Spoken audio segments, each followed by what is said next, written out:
1978 का साल था।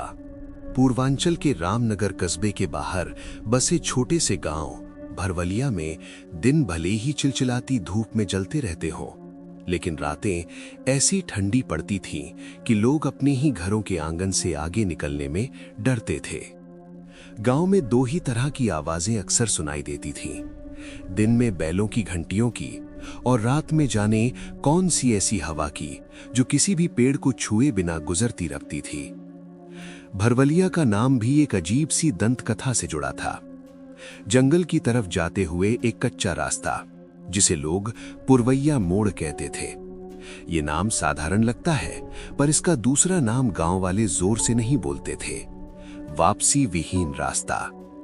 लोग कहते थे कि इस मोड़ के आगे कदम रखते ही आदमी लौटता तो है, लेकिन पहले जैसा नहीं। किसी की चाल बदल गई, किसी का बोलना, किसी की रातें। डर इतना गहरा था कि गांव के बूढ़े लोग भी रास्ते के जिक्र पर चुप हो जाते। इसी गांव में कुछ महीनों पहले नया डाक बांटने वाला पोस्टमैन आया था।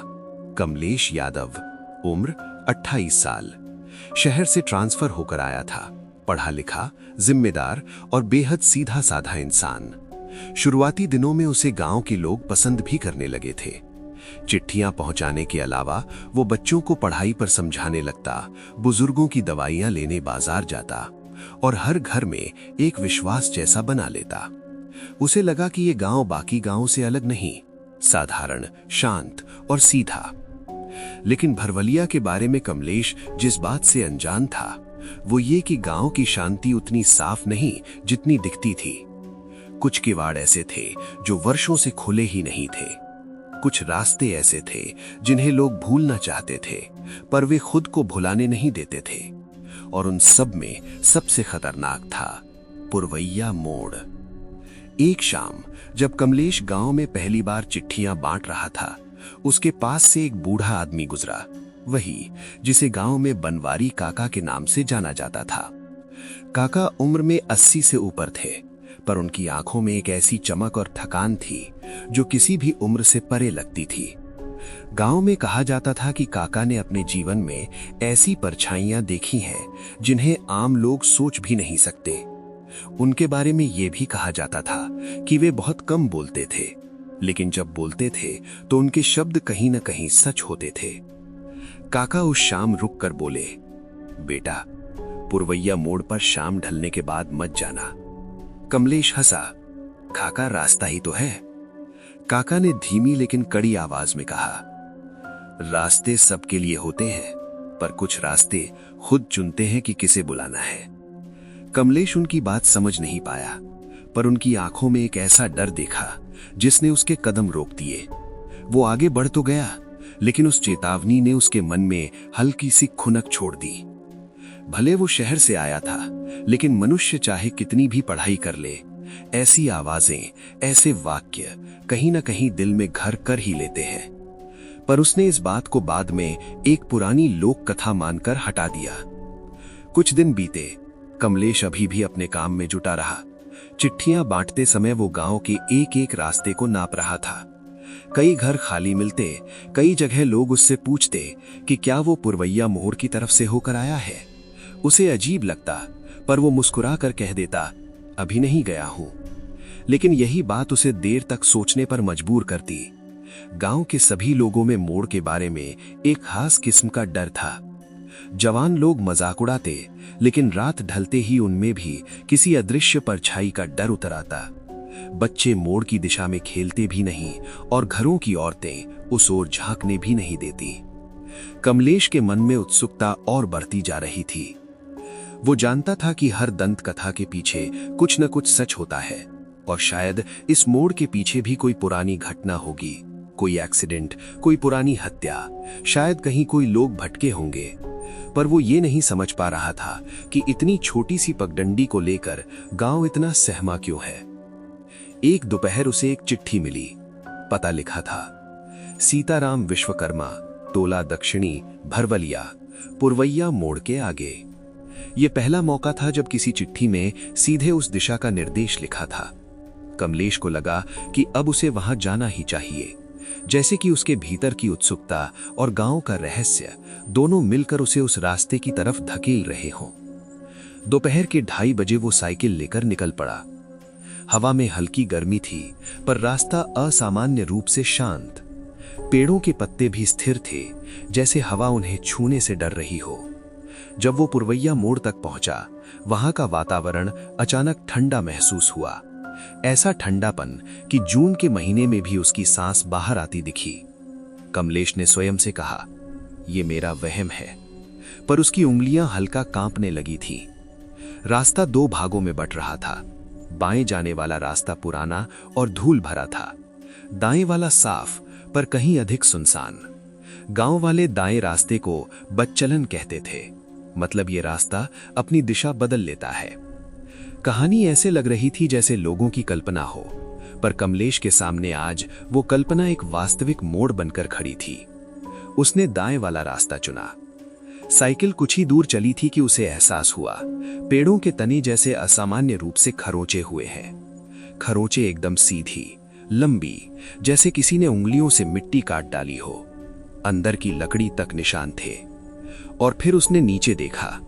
गिरे हुए पत्तों के बीच एक लकीर थी, ऐसी लकीर जिसे देखकर लगता था कि कोई भारी चीज यहां से खींची गई हो। उसका दिल धक से रह गया। क्या किसी घायल को खींच कर ले जाया गया था? क्या यहां कोई दुर्घटना हुई थी? वो सोच ही रहा था कि पास के पेड़ के पीछे से हल्की सरसराहट हुई। कोई जानवर या शायद हवा? पर हवा उठी ही नहीं थी। कमलेश थोड़ा घबराया, पर आगे बढ़ गया। कुछ देर बाद उसे सीताराम का घर मिल गया। एक जर्जर सा ढांचा, जिसके दरवाजे पर ताला लगा था और दीवार पर उखड़ी हुई मिट्टी के बीच हल्का सा लिखा हुआ था, 1971। उसने चिट्ठी घर के दरवाजे पर रखी और वापस लौटने लगा। रास्ते में अचानक वही बूढ़ा आदमी बनवारी काका मिल गए। काका ने दूर से ही पूछा, बेटा, किस रास्ते गया था तू? कमलेश ने बताया, दाएं वाले से। काका का चेहरा एकदम उतर गया।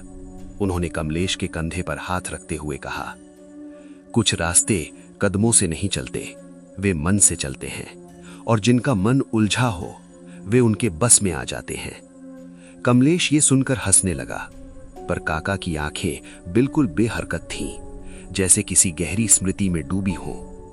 उसी रात कमलेश को नींद नहीं आई और दिमाग में बार बार वही मोड़ घूमता रहा, वही खरोंचे, वही खींचे जाने के निशान, और सबसे ज्यादा वो असामान्य ठंडक। क्या ये सब सच में था या उसका वहम? पर असली सवाल ये था कि सीताराम विश्वकर्मा गए कहां और क्यों उनके घर पर पिछले 7 साल से ताला था। ये सवाल कमलेश को खाए जा रहा था, और इस सवाल के पीछे क्या भेद छुपा है, ये उसे आने वाले दिनों में पता चलने वाला था। ऐसा भेद जिसे लोग खुलकर नहीं बताते, क्योंकि वे नहीं चाहते कि ये सच किसी तक पहुंचे। पर दबी हुई कहानियां अगर बाहर ना आए तो वे और ज्यादा भारी हो जाती हैं। हम उन्हें बाहर लाने की कोशिश करते हैं, क्योंकि अगर कोई ना बताए तो डर हमेशा के लिए जंग खा जाता है। कमलेश अगले दिन दफ्तर पहुंचा तो उसके टेबल पर फिर एक चिट्ठी रखी हुई थी। पता देखा, सीताराम विश्वकर्मा का नाम फिर से, पर इस बार नीचे हल्का सा लिखा था, पुरवैया मोड़ के नीचे वाली बस्ती। ये नीचे वाली बस्ती उसने कभी नहीं सुनी थी। गांव में ऐसी कोई जगह आज मौजूद नहीं थी। उसने तुरंत एक बुजुर्ग से पूछा, काका, नीचे वाली बस्ती कहां है? बुजुर्ग थोड़ा झिझक कर बोले, नीचे वाली बस्ती पहले हुआ करती थी बेटा, अभी नहीं है। बहुत साल हो गए उसे उजड़े हुए। क्यों उजड़ी? बुजुर्ग ने सिर्फ इतना कहा, लोग बचे नहीं थे। यह सुनकर कमलेश के भीतर जो बेचैनी थी वो और ज्यादा बढ़ गई। उसने सोचा, एक चिट्ठी उस आदमी के नाम पर जिसका घर वर्षों से बंद पड़ा है, दूसरी चिट्ठी उसी आदमी की, और अब नीचे वाली बस्ती जैसा कोई भूतिया पता। क्या कोई उसे जानबूझकर इस दिशा में धकेल रहा है? पर क्यूरियोसिटी इंसान को कमजोर बनाती है, और कमलेश भी उसी क्यूरियोसिटी के दबाव में उस ओर निकल गया जहां शायद उसे नहीं जाना चाहिए था। उसने घड़ी देखी, दोपहर के 3 बजे। सोचा, अंधेरा होने से पहले लौट आएगा। वो साइकिल लेकर फिर पुरवैया मोड़ की तरफ बढ़ा। रास्ते में हवा आज और भी अजीब थी, न गर्म न ठंडी, बस ऐसी के कपड़ों से टकराकर होम होने लगे। पेड़ एकदम शांत थे, चिड़ियां गायब थीं और जंगल में एक ऐसा सन्नाटा था जैसे किसी ने सबकी सांसें रोक दी हों। मोड़ के पास पहुंचते ही उसे लगा कि रास्ता आज फिर बदल गया है। कल जहां पत्थर पड़े थे, आज वहां मिट्टी समतल थी। कल का बायां रास्ता आज दाएं की तुलना में ज्यादा साफ लग रहा था। दाएं वाले रास्ते पर झाड़ियां उगाई थीं, मानो रात भर में फैल गई हों। वो झिझका, फिर उसने सोचा, देखना पड़ेगा कि सच क्या है। कमलेश दाएं की तरफ बढ़ा। कुछ दूर जाने के बाद उसने देखा, मिट्टी में कल की खरोचें अब और भी गहरी थीं। दूरी दूरी पर खून के धब्बे दिखाई दे रहे थे, सूखे हुए लेकिन ताजगी का एहसास लिए। उसे लगा कि शायद कोई जानवर घायल हुआ होगा, पर धब्बों का पैटर्न इंसानी लगता था। और फिर उसने एक आवाज सुनी, ऐसी आवाज जिसे सुनकर उसकी सांस अटक गई। आवाज आई, भैया। कमलेश तुरंत मुड़ा। किसी ने पुकारा था, बिल्कुल हल्की, कमजोर और दूर से आती हुई आवाज, लेकिन वो इंसानी थी, इसमें कोई शक नहीं। उसने जोर लगाया, कौन है? कोई जवाब नहीं। कुछ कदम आगे जाकर उसने देखा, एक टूटा हुआ कपड़ा झाड़ियों में फंसा था, बच्चों की बनियान जैसी। पास में एक छोटी चप्पल पड़ी थी, उम्र रही होगी 5-6 साल की। कमलेश के पैरों में जैसे किसी ने पत्थर बांध दिया। ये किसका था? क्या यहां कोई बच्चा भी आया था? क्या गांव वालों ने उसे खोजा भी नहीं? वो कुछ सोच ही रहा था कि पीछे से एक आवाज आई, क्रक क्रक, जैसे किसी के कदम सूखे पत्तों पर पड़ रहे हों। कमलेश मुड़ा और पहली बार उसे मन में डर का असली स्वाद महसूस हुआ। 30-35 फीट दूर एक आदमी खड़ा था, लंबा, दुबला, दाढ़ी बिखरी हुई और कपड़े ऐसे जैसे महीनों से धोए न गए हों। उसकी आंखें खाली थीं, जैसे किसी चीज पर स्थिर हों, पर ध्यान कहीं और हो। कमलेश को देखकर वो आदमी बिल्कुल नहीं हिला, न उसने हाथ बढ़ाया न कदम, बस देखता रहा। कमलेश ने कहा, काका, आप कौन? यहां क्या कर रहे हैं? आदमी ने कोई जवाब नहीं दिया। उसे लग रहा था कि वो सुन रहा है, पर बोलने की कोशिश भी नहीं कर रहा। कुछ सेकंड बीते, फिर वो आदमी धीरे धीरे मुड़ा और जंगल के अंदर गायब हो गया, इतनी चुप्पी से कि लगा धरती ने उसे निगल लिया हो। वो उसके पीछे नहीं गया। जंगल में अंधेरा पहले ही शुरू हो चुका था। वो वापस लौटने लगा। रास्ते में उसे कदमों की हल्की हल्की आवाजें सुनाई दी, लेकिन पीछे मुड़कर देखने पर कोई नहीं दिखता। उसके कदम तेज हो गए। उसका मन बेचैन था। गांव के बाहर आते आते आवाज पूरी तरह गायब हो चुकी थी, पर मन में डर की चिपचिपाहट रह गई थी। उसने सोचा, शायद कोई पागल व्यक्ति था, पर जो खून के निशान थे, जो बच्चे की चप्पल थी, उनका जवाब उसके पास नहीं था। शाम होते होते वो बनवारी काका के घर पहुंचा।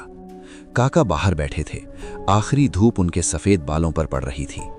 कमलेश ने उनसे पूछा, काका, नीचे वाली बस्ती कहाँ है?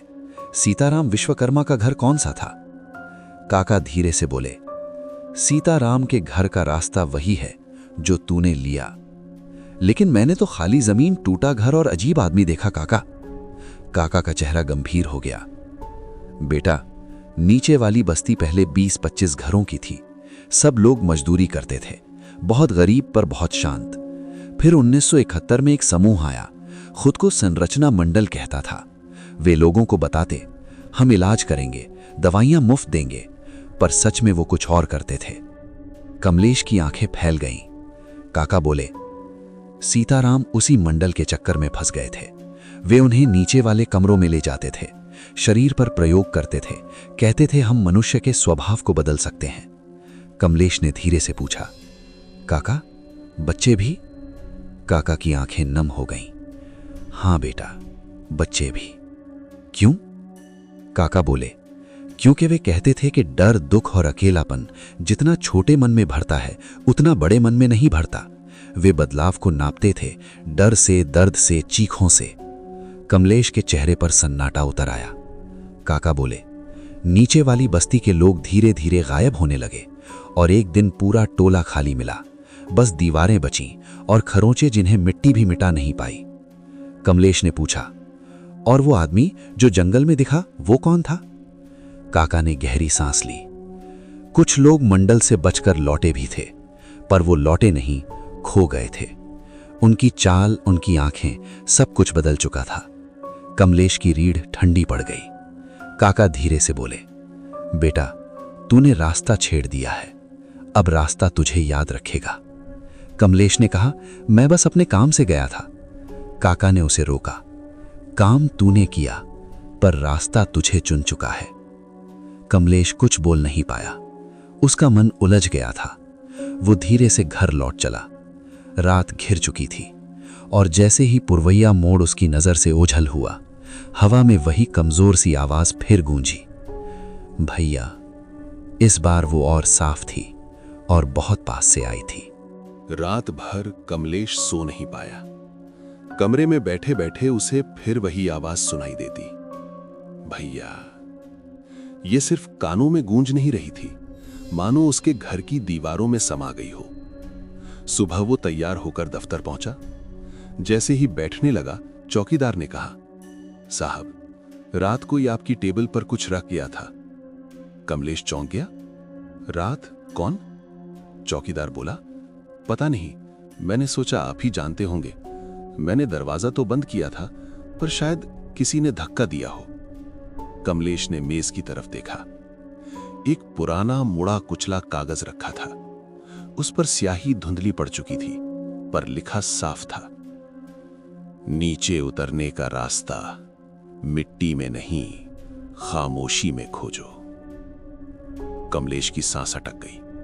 शब्द वही अंदाज, जैसे किसी बूढ़े आदमी ने कांपते हाथों से लिखे हों, पर किसने रखे और कैसे?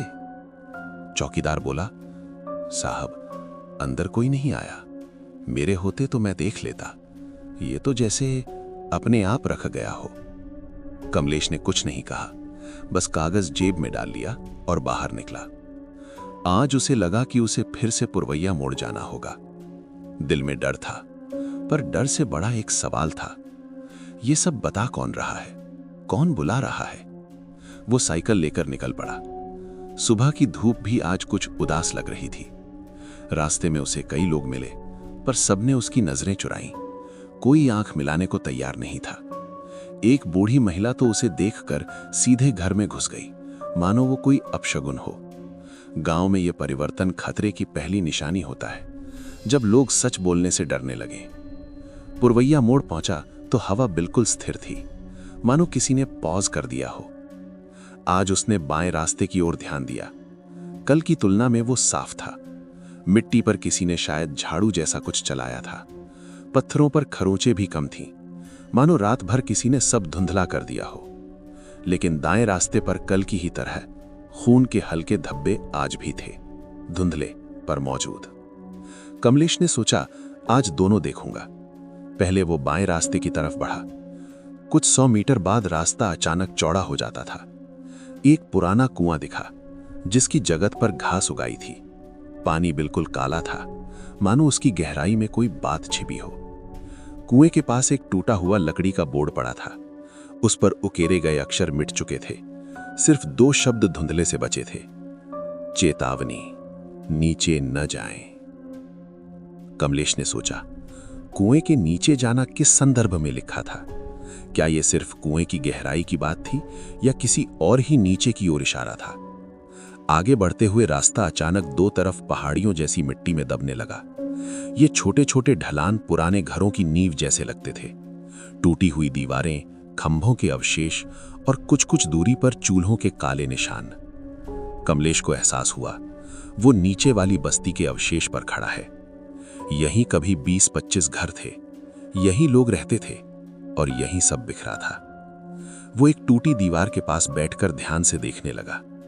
दीवार पर खरोंचें थीं, लेकिन ये खरोंचें साधारण नहीं लगती थीं।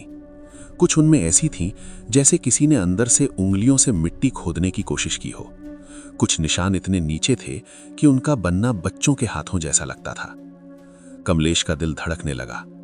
उसने अपने माथे से पसीना पोंछा। धूप में भी उसकी रीढ़ में सिहरन थी। वो वापस मोड़ की ओर लौटा। अब बारी थी दाएं रास्ते की। उधर जाते ही हवा ठंडी लगने लगी। पेड़ एकदम स्थिर थे और दूर कहीं से बहुत धीमे सुर में जैसे कोई बांसुरी बज रही हो। लेकिन सुर एकदम बेसुरा था, जैसे कोई सीख रहा हो या जैसे कोई बस सांस भर रहा हो। कुछ आगे जाकर मिट्टी में पैरों के निशान दिखे, 2 तरह के, एक बड़े और एक छोटे। पर छोटे पैरों के निशान अचानक गायब हो जाते थे, मानो क्षण भर में उठा लिए गए हों। अचानक पीछे से किसी ने पुकारा, ए मुंशी जी। कमलेश चौंका, मुड़कर देखा, एक दुबली झुर्रियों वाली महिला खड़ी थी, आंखें गहरी, चेहरा थका हुआ। आप यहीं जा रहे? मोड़ के अंदर। उसकी आवाज कांप रही थी। हाँ, कुछ पूछताछ करनी है, कमलेश बोला। वो औरत डर से पीछे हट गई। मत जाइए, जिन्होंने भी देखा है वो या तो लौटे नहीं या लौट कर रहे नहीं। कमलेश ने पूछा, क्या देखा है उन्होंने? औरत ने बोलने की कोशिश की, पर होंठ कांपने लगे। कुछ शब्द निकले, नीचे वाले कमरे, आवाजें, औरतें, बच्चों की रो। अचानक वो चुप हो गई, मानो किसी ने जोर से उसकी गर्दन दबा दी हो। उसने कमलेश का हाथ पकड़ा। उसकी पकड़ कमजोर थी पर कांप रही थी। आपको पता है सीताराम कौन था? कमलेश ने पूछा। वो औरत रो पड़ी। वो मेरा देवर था। कमलेश के पैर जमीन में धंस गए। सीताराम आपका देवर?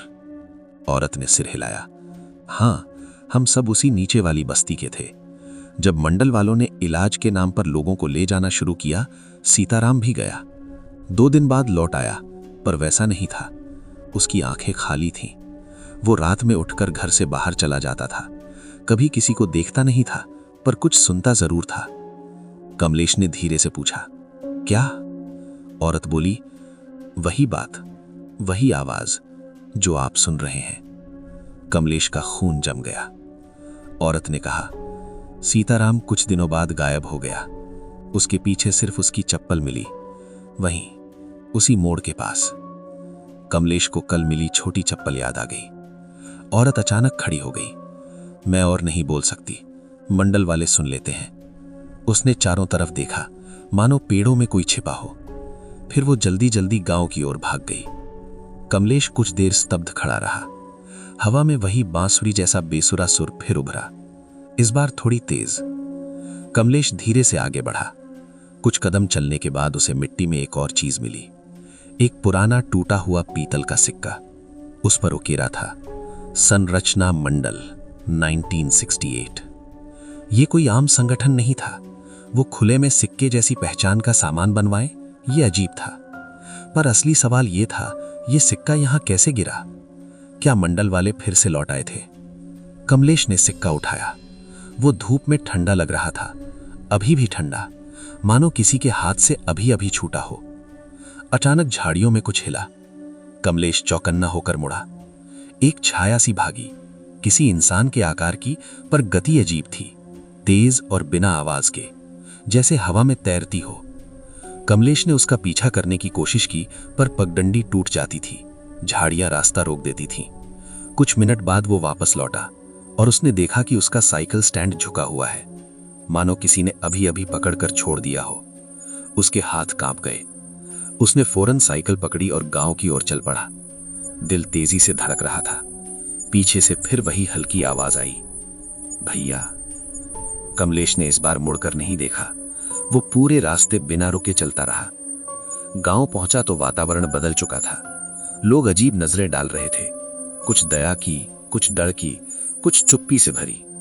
एक बुजुर्ग बोला, बेटा वहां मत जाया करो तुम, वो मोड़ इंसान का नहीं रहा। एक और आदमी फुसफुसाया, मंडल वालों का साया घूमता है अभी भी। कमलेश ने दबी आवाज में पूछा, क्या कोई मंडल वाला अभी जीवित है? आदमी ने कहा, कहते हैं 3 बचे थे, 2 भाग गए, पर तीसरा वो यहीं कहीं आसपास रहता था, अपना चेहरा ढककर। लोग कहते हैं कि वो पुराने रास्तों को वही बदलता है। कमलेश के शरीर में सिहरन दौड़ गई। क्या ये वही आदमी था जो जंगल में दिखा? घर लौटते हुए कमलेश के मन में एक ही सवाल था, क्या मंडल खत्म हो चुका है या उनके कदम आज भी उसी मिट्टी में पड़ते हैं? और रात होते होते कमरे की खिड़की पर धीरे धीरे फिर वही आवाज उभरी, भैया। इस बार यह आवाज उसके घर के अंदर से आई थी। उस रात कमलेश खिड़की के पास बैठा था। हवा सामान्य थी, पर कमरे में एक अजीब सी ठंडक थी। दीवार पर टंगे कैलेंडर के पन्ने हल्के हल्के हिल रहे थे, मानो कोई अनदेखा हाथ उन्हें छू रहा हो। और फिर वही आवाज, धीमी पर साफ, भैया। कमलेश ने इस बार आंखें बंद कर लीं। वो डर नहीं रहा था, वो परेशान था कि क्यों ये आवाज उसके आसपास घूम रही थी। क्या ये सीताराम का नाम था? क्या ये किसी बच्चे की पुकार थी, या किसी ऐसे व्यक्ति की जो नीचे वाली बस्ती से कभी लौटकर आया ही नहीं? सुबह होते ही उसने निश्चय किया, आज वो किसी ऐसे व्यक्ति से मिलेगा जो हर घटना की जड़ में था। उसका नाम था हरीश पंडित। गांव में जो कुछ भी हुआ, हर अफवाह, हर पीढ़ी की कहानी सबसे पहले उसी के पास पहुंचती थी और उसी के पास से फैलती थी। कमलेश उसके घर पहुंचा। घर कच्चे पक्के ढांचे का था, पर उसकी आंखों में एक अजीब चमक थी, जैसे वो कुछ ऐसा जानता हो जो दूसरों को कभी नहीं बताना चाहिए। कमलेश ने पूछा, पंडित जी, नीचे वाली बस्ती के बारे में कुछ बताइए। हरीश ने एक लंबी सांस ली। बहुत पुराने घाव मत कुरे दो मुंशी जी। कुछ रास्ते इसीलिए मिटा दिए जाते हैं ताकि लोग गलती से भी उन पर पांव न रख दें। मुझे सच चाहिए, कमलेश बोला। हरीश ने उसे अंदर बैठाया। कमरे में धूप कम थी, खिड़कियां आधी बंद और दीवारों पर पुराने अखबारों के पीले कटिंग चिपके हुए थे। नीचे वाली बस्ती, वहां जो हुआ उसके बारे में गांव वाले बोलना नहीं चाहते, क्योंकि अगर वो बोलेंगे तो यादें वापस आ जाएंगी, और जो यादें उस बस्ती से जुड़ी हैं वे सोए हुए सांप जैसी हैं, जाग जाएं तो डसती ही हैं। कमलेश चुप रहा। हरीश ने धीरे धीरे कहना शुरू किया। 1971 में 3 लोग आए थे, साधारण कपड़ों में, पर उनके साथ लोहे के बक्से थे। उन बक्सों में शीशियां, कांच की नलियां, कुछ औजार, कुछ दवाएं।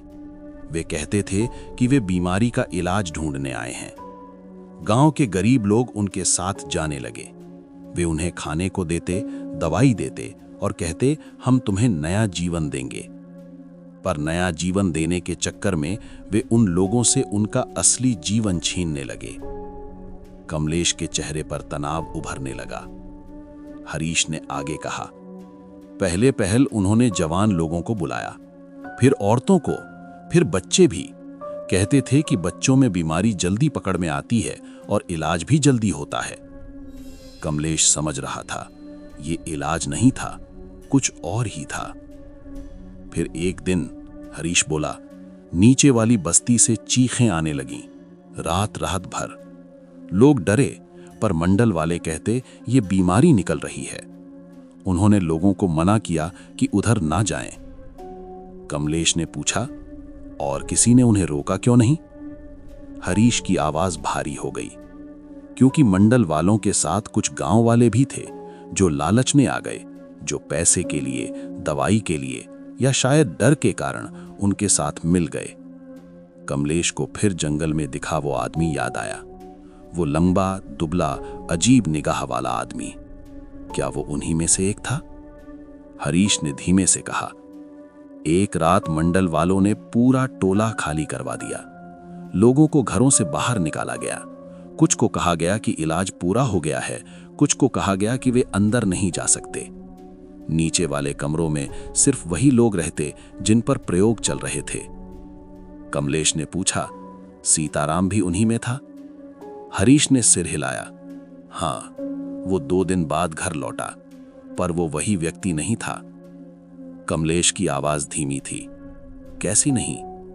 वो बातें नहीं करता था, किसी की ओर देखता नहीं था, बस रात में किसी अनदेखी आवाज की तरफ बढ़ता रहता था। हमने उसे रोका, पर वो कहता, कोई बुला रहा है, वे लोग मेरा नाम जानते हैं। कमलेश स्तब्ध था। हरीश ने पास रखा एक पुराना डिब्बा उठाया, उसमें से एक आधा जला हुआ कागज निकाला। ये देखो, वो बोला। कागज पर किसी टूटी हुई स्याही से लिखा था, जो नीचे जाते हैं वे लौटना नहीं चाहते, जो लौटते हैं वे पहले जैसे नहीं रहते। कमलेश ने कागज हाथ में लिया तो उसमें से अजीब नमी भरी गंध आई, जैसे कागज बहुत समय अंधेरी जगह में रखा रहा हो। कमरे में कुछ पल खामोशी रही, फिर हरीश बोला, उस रात जब नीचे वाले कमरे बंद किए गए तो किसी ने चीख सुनी, एक बच्चे की।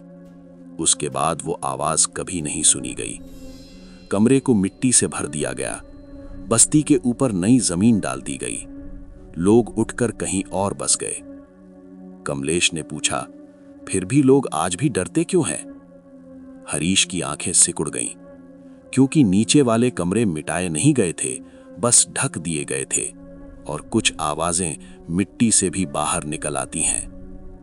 कमलेश के शरीर में ठंडी लहर दौड़ गई। वो उठकर जाने लगा तो हरीश ने उसे रोका। मुंशी जी। कमलेश ने मुड़कर देखा। हरीश ने धीरे से कहा, अगर कोई आवाज तुम्हारा नाम लेकर बुलाए तो जवाब मत देना। जो बुलाते हैं वे चाहें तो तुम्हारा कदम मोड़ सकते हैं, पर तुम्हारी जबान नहीं छीन सकते जब तक तुम जवाब न दो। कमलेश चुपचाप घर लौट आया। रास्ते में उसे साफ महसूस हुआ कि लोग उसे देख रहे हैं पर बात नहीं कर रहे। कुछ बच्चे खेलते खेलते अचानक रुक गए और उसकी ओर देखने लगे, जैसे किसी अदृश्य डर ने उन्हें पकड़ लिया हो। एक महिला ने अपने दरवाजे पर से पर्दा गिरा दिया, मानो उसके आते ही बुरा समय आने वाला हो। शाम होते होते कमलेश अपने दफ्तर के रिकॉर्ड रूम में घुसा। पुराने फाइलों का ढेर था, धूल से भरा, कागज टूटे हुए, स्याही धुंधली। उसने गांव के गुमशुदगी के रिकॉर्ड निकालने शुरू किए। 1971 से 1973 के बीच 13 लोग लापता हुए थे, लेकिन रिपोर्ट सिर्फ 4 की दर्ज थी। बाकी 9 किसी ने रिपोर्ट ही नहीं लिखवाई।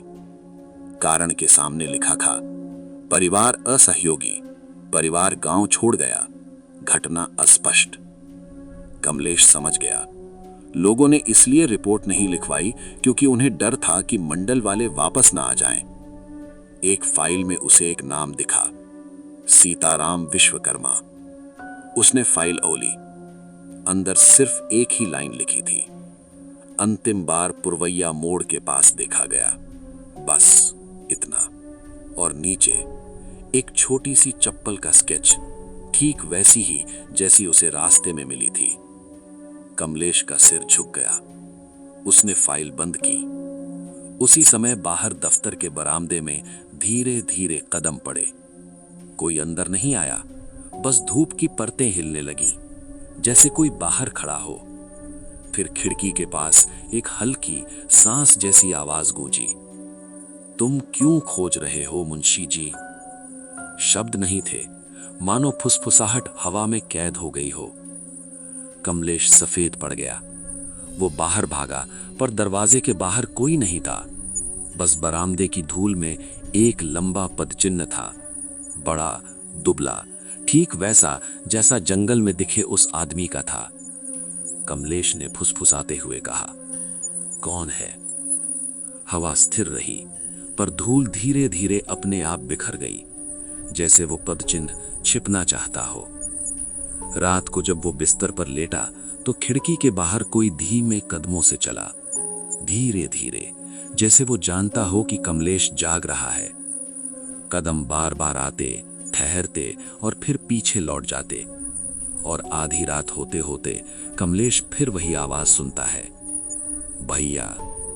पर इस बार आवाज में एक दर्द था, एक ऐसी पुकार जो किसी अनदेखी अंधेरी जगह से निकल रही थी।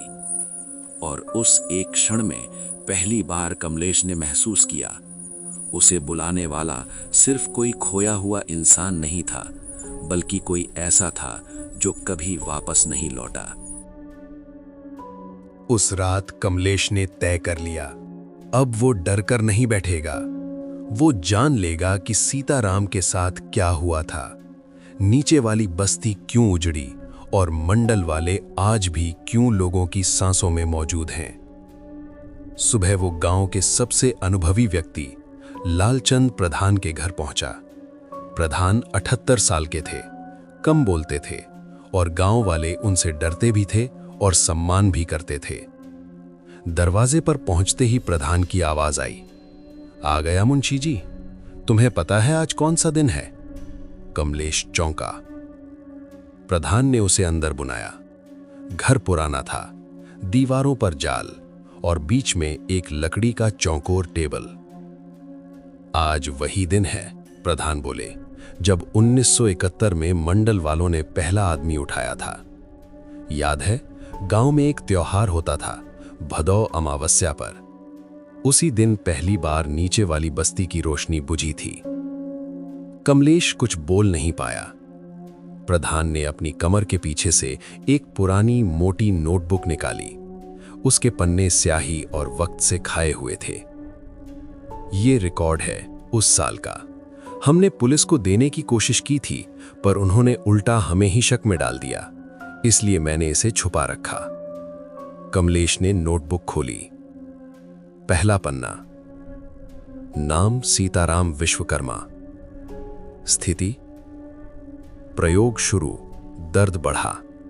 दूसरा पन्ना, 2 बच्चे लाए गए, एक रो रहा था, एक सोया सा पड़ा था, आवाजें आती रहीं।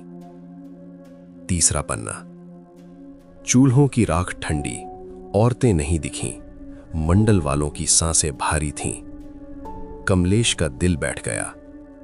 ये नोट साफ बताते थे कि ये कोई बीमारी का इलाज नहीं था, ये एक मानसिक प्रयोग था। प्रधान बोले, मंडल वाले कहते थे कि आदमी के मन के सबसे गहरे डर को अगर नापा जा सके तो उसके व्यवहार को बदला जा सकता है। वे डर को तोड़ना चाहते थे, पर उसे तोड़ने के लिए वे पहले उसे बढ़ाते थे, बहुत बढ़ाते थे। कमलेश ने भारी आवाज में पूछा, क्या कोई बचा था? प्रधान की गर्दन नीचे गिर गई। कुछ, पर जो लौटे वो बचे नहीं थे। मतलब?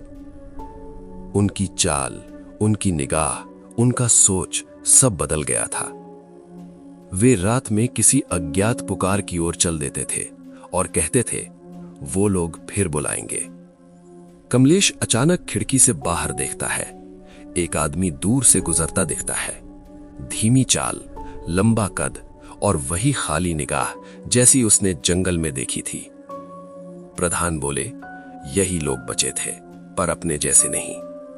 कमलेश ने पूछा, क्या सीताराम भी लौटकर ऐसा ही हुआ था? प्रधान ने धीरे से सिर हिलाया। हां, पहले 2 दिन घर रहा, फिर एक रात वो पुरवैया ओढ़ गया। कहता था कोई उसे बुला रहा है। उसके बाद वो कभी नहीं मिला। कमलेश की रीढ़ ठंडी पड़ गई। प्रधान ने कहा, मुंशी जी, तुम्हें सावधान रहना होगा। तुम मोड़ पर बहुत गए हो, रास्ते लोगों को पहचान लेते हैं। कमलेश ने आधी मुस्कान से पूछा, रास्ते पहचान लेते हैं? प्रधान बोले, हां, हर मोड़ का अपना स्वभाव होता है। ये मोड़ लोगों को छांट लेता है, कौन आगे जाएगा, कौन लौटेगा, और जिसे आगे भेज दे वो या तो बदल कर आता है या फिर कभी नहीं आता। कमलेश ने प्रधान को नमस्ते किया और साइकिल लेकर फिर मोड़ की तरफ निकल पड़ा। आज हवा तेज थी, ऐसी हवा जो कानों में उलझ जाती है और कुछ शब्द उड़ा लाती है। मोड़ पर पहुंचते ही कमलेश ने देखा, आज रास्ते 3 थे। कल 2 थे, पर आज 3। एक गड्ढे जैसी संकरी पगडंडी बीच में खुली थी, मिट्टी नई नई हटाई लगती थी। कमलेश ने बड़बड़ाया, ये रास्ता कल नहीं था।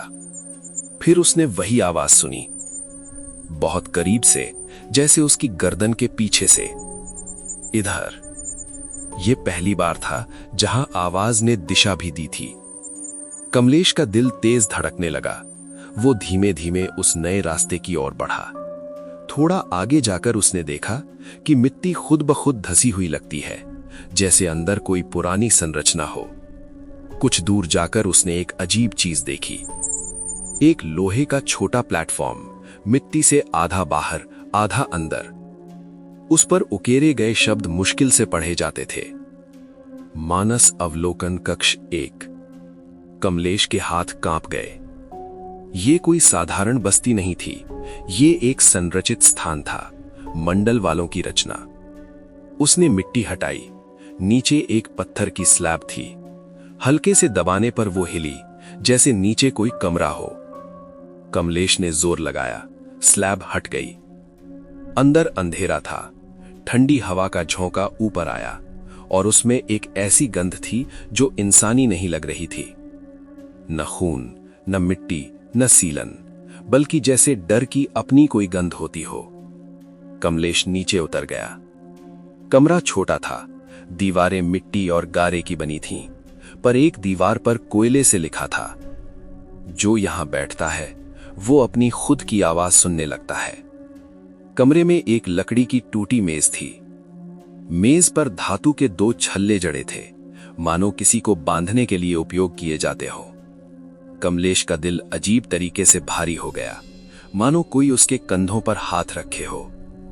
फिर उसने एक और चीज देखी, एक छोटा टिन का डिब्बा, मिट्टी में आधा धसा हुआ। उसने निकाला। डिब्बा खुला था। अंदर एक कागज था। उस पर हल्की शक्ल उभर रही थी, किसी आदमी की तस्वीर। नाम लिखा था, सीताराम, अवलोकन चरण 3। कमलेश का खून जम गया। अचानक ऊपर से किसी के कदमों की आवाज आई, धीमे, नपे तुले और बहुत भारी। वो ऊपर देखने ही वाला था कि कदमों की आवाज रुक गई, पूरी तरह। और फिर उसी आवाज में उसे पुकार मिली, भैया। पर इस बार आवाज कोमल नहीं थी। इसमें एक टूटन थी, एक घुटी हुई चीख जैसा दर्द, जैसे कोई व्यक्ति बहुत लंबे समय तक अंधेरे में अकेला रहा हो। कमलेश ऊपर चढ़ा, पर बाहर कुछ नहीं था।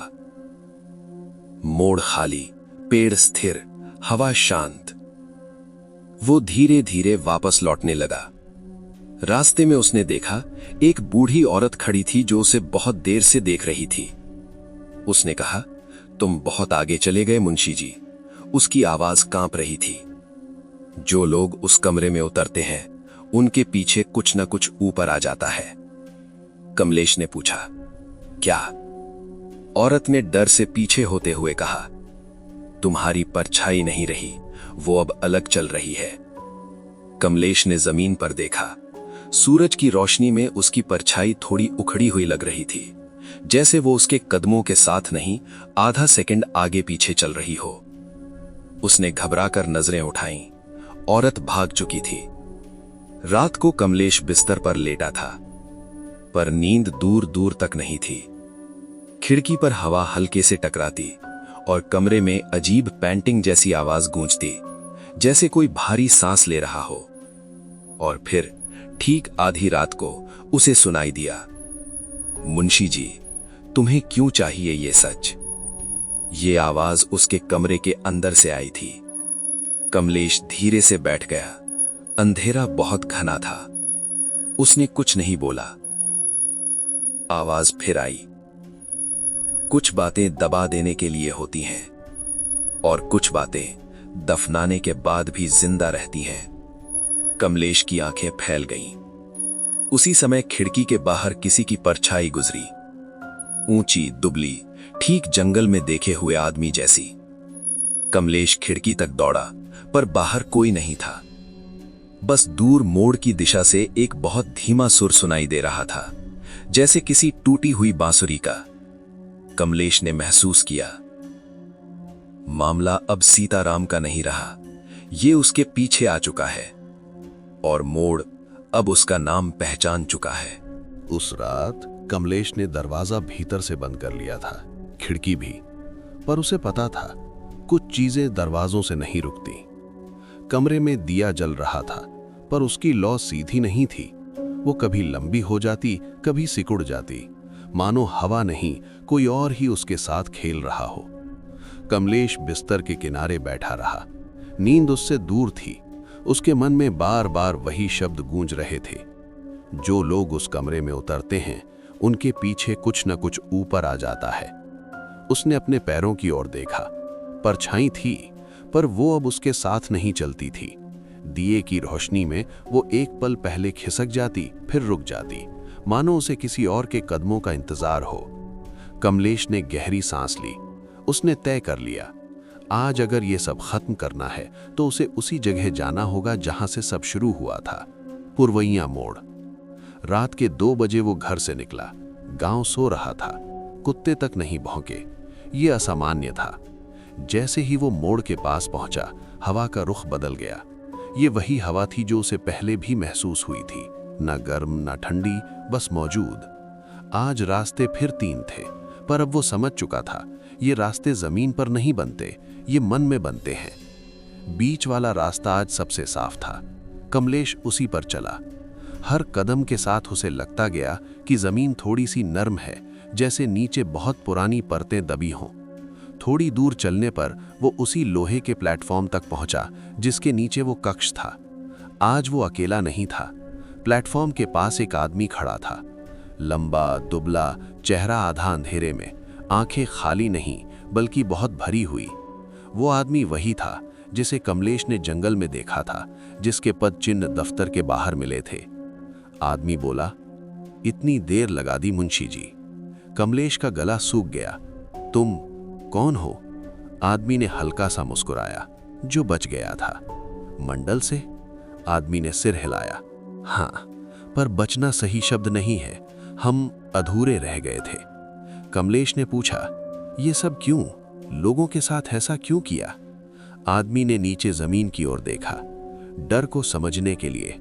मंडल का मानना था कि अगर इंसान के भीतर के डर को मापा जा सके तो उसे चलाया जा सकता है। और सीताराम? आदमी की आंखें झपकी। वो प्रयोग पूरा नहीं कर पाया, उसका मन टूट गया था, पर उसकी आवाज, वो बच गई। कमलेश को जैसे बिजली लगी। आवाज? आदमी बोला, डर की आवाज, जो यहां फंस जाती है, नीचे। उसने प्लेटफॉर्म की ओर